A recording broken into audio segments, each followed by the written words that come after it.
Today on the Bar Business Podcast, master the lean bar business philosophy that uses intentional simplification to increase profit margins. Learn the 80-20 analysis and complexity cost calculator that identify which 20% of your offerings drive 80% of your profit.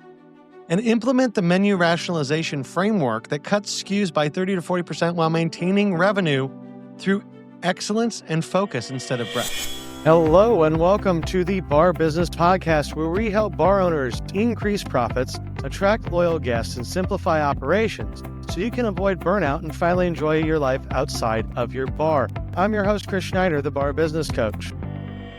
I know it's right before Christmas. I know a lot of you are very busy, but I wanted to take some time, kind of step back and just lay out what does a lean model look like in the bar business. Now, I think a lot of you may have heard of lean management, lean business, quality management, Six Sigma. All those things basically come down to the same thing, which is managing your business based on KPIs and focusing on what matters, getting those KPIs better and increasing your bottom line. Now, a lot of times when we think lean management, we think about Toyota, we think about Deming. I don't know if you guys have heard of Deming, but he was a professor who was largely responsible for setting lean management up at Toyota and kind of wrote the book on lean or quality management, depending upon what you want to call it. And quite frankly, a lot of stuff that works for manufacturing has no business being in the bar business. But this is something where we can adopt a lot of what they're looking at and use that to help us. So there are a few things where lean management can really be helpful in the industry. One is looking at complexity. Is our business too complex? And what happens when we're too complex? Well, if you really think about complexity, it's going to hurt your margins. It's going to create chaos by having too much of something. And we can see this complexity across our entire business. You know, if you have 100 bottles behind your bar, that's probably more than you need. If you have 40 item menus, well, 40 items isn't bad, but if you have a 200 item menu, you're in some bad shape. If you have 12 pieces of tech when you actually only use 4, you're in some bad shape. So in general, what we're looking at here is simplification to push our business forward and increase our bottom line. And lean philosophy comes down to essentially ruthlessly focusing on value and customer experience and eliminating everything else because everything else really doesn't matter. We have to provide value to our customers. We have to get value for ourselves, and we have to focus on those numbers, on that data. And when we do that, what you will find is it simplifies your life and it increases your bottom line. So let's talk about complexity for a second, because I think when a lot of people hear me say complexity, they think, oh, well, what I do is pretty simple. I'm in a pretty simple position. But what do I actually mean here? Well, let's talk about your food menu.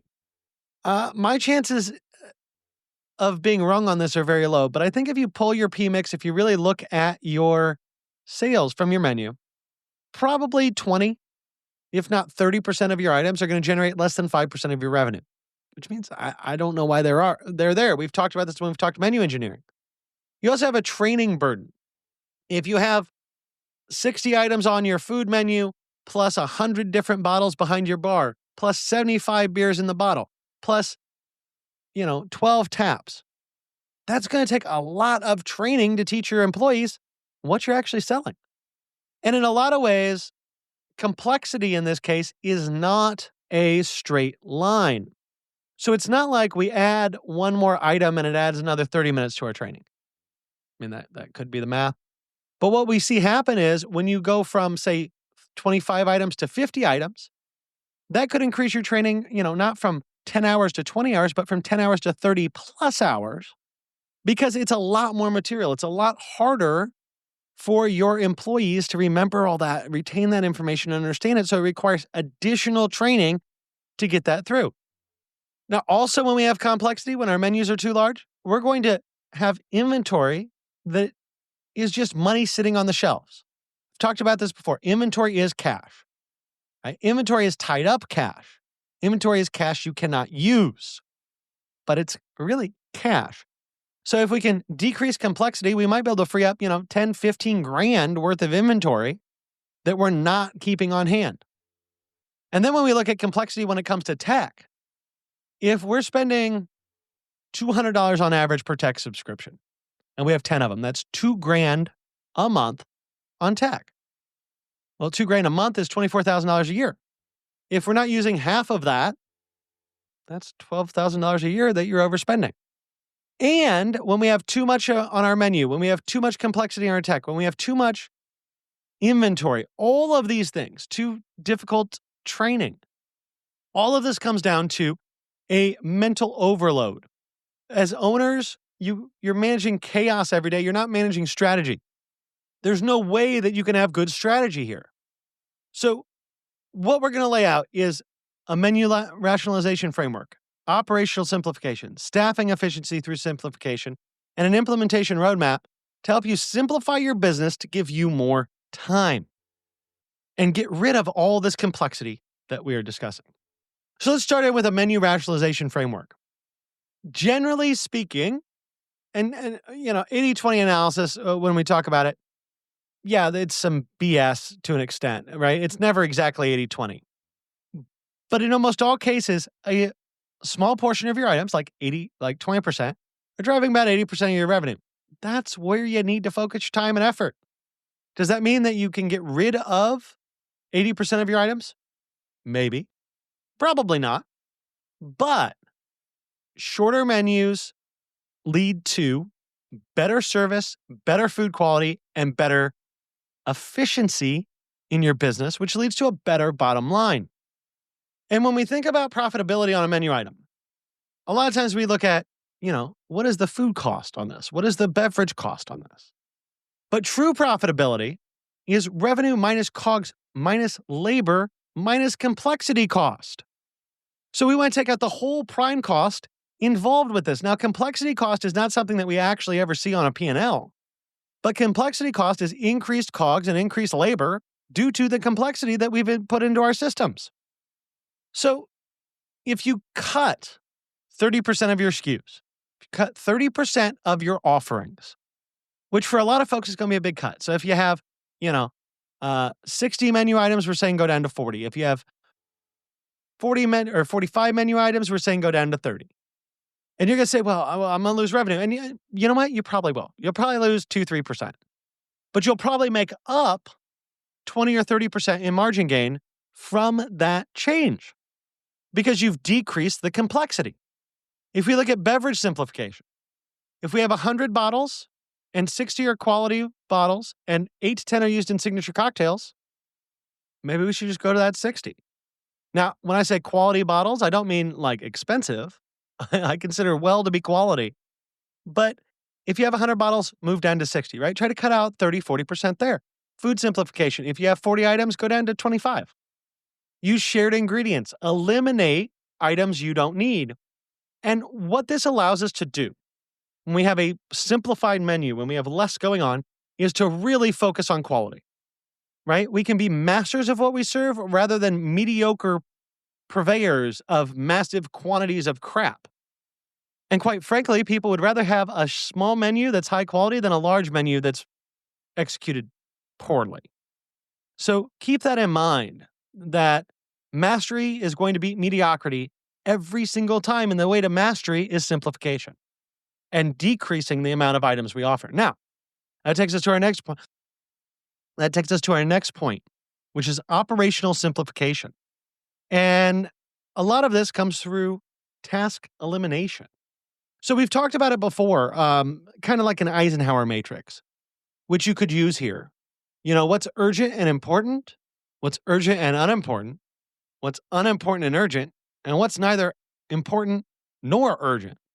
So urgent and important, something that is going to make a big impact on my business that I need to do today. Important, but not urgent, something that's going to make a big impact on my business, but I don't necessarily have to do it today or in the next week. Unimportant, but urgent, something that really doesn't impact my core business, but needs to happen in short order.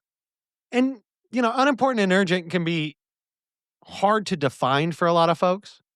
But to me, unimportant and urgent is things like I need to respond to an email that isn't really that important, right? A lot of emails we get are spam, so they're not terribly important, but they are urgent, right? We got to respond to them in a timely manner. So that could be an example there. And then we have unimportant and unurgent. If you're doing something that's neither important nor urgent, stop freaking doing it. Cut out the busy work. Busy work does not impact your bottom line. It does not increase your efficiency. It does not help your team. It does not do anything for your guests. So stop doing that stuff and spend more time focusing on your customer experience. Spend more time making your bar efficient. Then we can look at process standardization for operational simplification. We want to have SOPs for opening, closing, prep, service, SOPs being standard operating procedures. But think of these as documented checklists, documented ways to do everything in your bar. We need standards. And so when we standardize things, we simplify them. And a lot of times people look at this and they go, oh my God, there are so many rules. And when you put in all these rules, you take away freedom, you take away choice. No, I'm going to be very contradictory here and say that rules and standardization increase freedom. And that's a weird one to wrap your head around. It's very un-American as a way to think. So for those of you listening in the US, you're going like, this doesn't make any sense to me at all. Now, if we look around the world, there are a lot of cultures that kind of fall into this understanding of rules give you freedom. But what do we mean here? Well, when we standardize everything, when we make a checklist, when we do all that, what we're doing is we're freeing up our brains. We're freeing up our team's brains. No one has to think about what they do next. They just go down the checklist. They follow the SOP.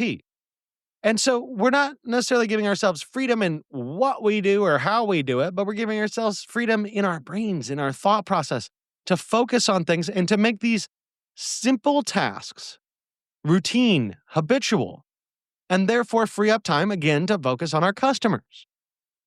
The next thing I would look at for operational simplification is your tech stack. Do you have too much stuff? Now, you need forecasting. You should probably use QuickSpec, which is, of course, my company. And if you want to talk about forecasting for your bar in an automated way that requires no work, get a hold of me. So there are some pieces of tech, I am a tech guy, that I'm going to say you should use. However, when we reduce the subscriptions, we reduce the things that we're looking at. We want to use, especially in today's age with tech, we want to use things that culminate data, pull it together, and give us actionable insights, not things that are going to require dozens of hours of work, that require constant updating, that require a lot of manual labor. Like, have a high bar for the tech you use. Because I will tell you right now, AI can make things very, very simple if you find the right product. Unfortunately, we're a little bit behind other industries in AI adoption. And so it is going to take some time to have all these great options available for folks. But look at reducing your subscriptions. Look at what tech you use and what you don't, what actually gives you good insights, what doesn't. And if you have tech that is not giving you great insights, that requires a lot of manual work, that you're not using, let's dump it. That's going to increase your bottom line just right there and increase the time your managers have because they're not worried about that piece of tech. If you can, look at reducing your suppliers. Fewer suppliers means larger buys, generally means better discounts, usually also means easier ordering, easier inventory. Now, I know for a lot of folks, if you're in a state where you have things like beer baron laws, where only one company in an area can sell one product when it comes to alcohol, well, then you're kind of screwed, right? You have to use the suppliers that you use to get the products that you need. If you're in a state that has everything is coming through the state ABC to, and you have like ABC stores, okay, well, fine. Then you're just buying from the government and you have like one supplier essentially, or a lot of times one portal where you're putting in your entire order. But where we can reduce suppliers is, say you have a supplier that you use just for wine or just for a couple beers. Well, maybe one of your other suppliers can give you beers that are similar or can sell you wine. And then we can reduce those relationships. We can foster those relationships better because we have fewer supplier relationships to worry about. And in turn, through that simplification, increase our time and increase our bottom line because we're hopefully getting more discounts. And then for inventory optimization, we've talked about this before, but what we really want to look for is about a 14-day inventory stock. So no more than 14 days on hand. I mean, hell, if you can make it work, make it 10. So you barely have enough to get to your next order. But when we lean up our PARs, when we really focus on our inventory turnover, and for a lot of folks, when I'm looking at their data, their inventory turnover is 30 days, 35 days. So there's a lot of room to come down to 14 days. When we decrease that inventory, though, improve our inventory turnover metrics, what you will see is a cost reduction because you're probably actually going to be buying less. You'll see labor improvement because there's now less stuff to sort through. Inventory's faster. It makes everything easier. And you'll have more cash in your bank account. So it's a win-win-win. You just have to do that. So we want to eliminate tasks we don't need, standardize our processes, consolidate our tech, use as few suppliers as possible, and then optimize our inventory because all that operational simplification gives you time, gives you the ability to focus on your customers, and helps to increase your bottom line. Next thing we want to look at is staff efficiency through simplicity. And this is the last real piece of putting in place a very basic lean model in your bar. And the first thing we want to do with staff efficiency is make sure people are cross-trained, right? And we've talked about cross-training a lot throughout the course of this last year and the podcast as a whole. But when you have folks cross-trained, you have fewer labor issues, period, end of story. If your bartender can also be your cook and you have a cook call out, you can call out bartender and see if he can come in and cook if he's not working behind your bar. Or if your cook calls out and your bartender can cook and your bar back can bartend and your server can bar back and your host can serve, right? You can create a whole chain of people moving around that indeed will stop you from having to work those jobs as the owner and make sure your guests have a great experience regardless if someone calls off or not. When we think about training time, we want to really optimize how we're training people. We want to give them a lot of information. We want to have a very, quite frankly, a little bit of a complex training program, but we want a robust training program so that when we put people on the floor, they can actually sell, right? We want to make sure that that staff training is sufficient, that our product is always consistent. Why? Because consistency builds loyalty. The last thing you want in this business, I see it happen all the time. I'm not going to eat food today because Jim's not working in the back. You know, I really like the food here when Javier's working, but when Horatio's working, it's not as good. Oh, well, you should really order the chicken wings, but only order them when Bob is working in the kitchen because he really knows how to make them right. No, it should be consistent, the same quality all the time, not staff dependent. That's true in the kitchen. That's true in the front of house. That's definitely true behind your bar. So make sure that you have a consistent product. And that's why we need to focus on that training, make sure that's robust because that gives us that consistency to build customer loyalty. The other thing that good staff training is going to do here is it's going to improve team confidence. So they're going to become masters of their craft. We're going to give them all the tools to be great salespeople, great producers of the product that they make, fantastic at understanding guests and adjusting to them.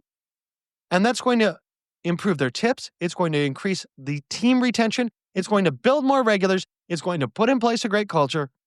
And it really is what is required to be at that higher level of a bar. Now, when I say higher level, I don't mean fancier, but I do mean a higher level operation, right? To get out of the chaos and into a real management system that's going to keep you in line. Now, when you combine all of these pieces, you should see a decrease in cost from labor of probably about 5-10%. And so that's going to give you a 2 to 4 point labor percentage improvement. And that is huge, right? If we can shave, I've talked about this so many times. This industry is about little numbers. It's a percent here, a 2% increase there, a 0.5% there, a 0.1%, because all that adds up to a lot of an increase in your bottom line. But to do that, we've got to make sure our team is cross-trained, that they are trained well. Because training, yes, does it cost more money up front than what a lot of people spend now? Absolutely. Does it take time? Absolutely. Does this seem like, while I'm talking about simplicity, the least simple thing to do? Actually, yes. But it's in getting that training program solid that we build the consistency over time, that we increase our staff's confidence, that we improve our guest experience. And at the end of the day, turn our team into absolutely fantastic stewards of hospitality that know how to work with us to improve our bottom line while making our guests as happy as possible. So now, that's a lot, right? I mean, this is all about simplicity, but this is a pretty complex episode about simplicity. So how do you implement this? Well, January, set yourself up to do a menu audit. Look at your POS data. Do your menu engineering. Eliminate the items that don't work. February, look at your processes. Look at your SOPs. Look at what you as an owner are doing. Map your process, improve your SOPs, eliminate tasks you don't want to work on, and look at your suppliers. See if you can consolidate your suppliers. March, look at your tech stack. Can we cancel redundant subscriptions? Are there things that we are not using that we should be? Are some of our tech underutilized because no one set it up? Right? Figure that out. Drop what you can, and then move on. And then Q2 through 4, all we're looking to do is continuously refine those items, track our margins, and resist adding back complexity. Now, lean can be a lot more complex than this, but if you just do what we talked about today, I think you can probably get another 3 to 5 points out of your bottom line. That's pretty huge. If you're doing $2 million a year, 5 points is $100,000. And $100,000 as an owner, especially if you're the sole owner, that's going to go a long way. So the bottom line here is we want to focus on what's important. We want to ignore what's not important. And we want to set up the systems, the policies, and the procedures that allow us to achieve the results that we want. Really doing this, what we're talking about is the difference between an 8% and a 15% margin. We're talking again about you putting another couple $100,000 in your pocket or an extra $100,000 on $2 million in sales next year. So start in January, walk the path towards higher profits, realize that simplicity and standards yield freedom and revenue. And if you have any questions about how to approach implementing a lean system in your bar, reach out. Let's talk. Because there is nothing that I enjoy more than helping a bar owner transform their life and their business from what it is to something that is actually going to work for them in the long term and be a sustainably profitable bar that does not burn you out. That about wraps it up for today. If you enjoyed today's insights, make sure you like, subscribe, and leave a review. If you are ready to take your bar to the next level, schedule a strategy session with me by clicking the link in the show notes below. Until next time, have a great day, and we will talk again later.